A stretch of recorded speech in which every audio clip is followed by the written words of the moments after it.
ভাঙচুর করছে তারা। আমরা মোদীজির রাষ্ট্রবাদী সংগঠন করি, বিএমএস করি, ভারতীয় মজদুর সংঘ করি। আজকে এই অবস্থা আমার ঘরের অবস্থা, সরকারি সম্পত্তি নষ্ট করছে, ভাঙচুর করে হয়ে গেছে আমার ঘরের ভিতরে। দুইজন দুষ্কৃতী, সৌরভ আর গৌরব, গোপাল ভট্টাচার্যের ছেলে, তারা অবৈধভাবে এই কোয়ার্টারে থাকতেছে। তারা কোন সরকারের টাকা না দিয়া, কিচ্ছু না দিয়া অবৈধভাবে তারা এখানে থাকতেছে। রিটায়ার্ড হয়ে গেছে গা, তারা জোর জবরদস্তি এই কোয়ার্টারে থাকতেছে। কারোর কি মারধর করছে? হ্যাঁ, ওই দেখেন অবস্থা। আমার বিশেষ রে আমার ছেলেরে মারধর করছে ঘরের ভিতরে। দেখেন অবস্থা।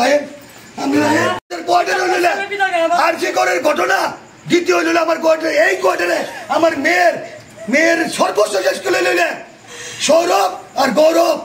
কি কারণে বিষয়টা কি নিয়ে ঘটনাটা কি হয়েছে? তারা চাকরি শেষ, রিটায়ারমেন্ট হয়ে গেছে দাদা। ভালো কথা দাদা, এখানে আইন দাদা। আমরা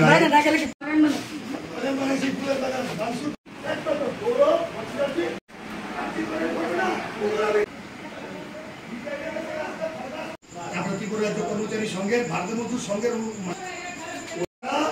আমার প্রতি আকৃষ্ট।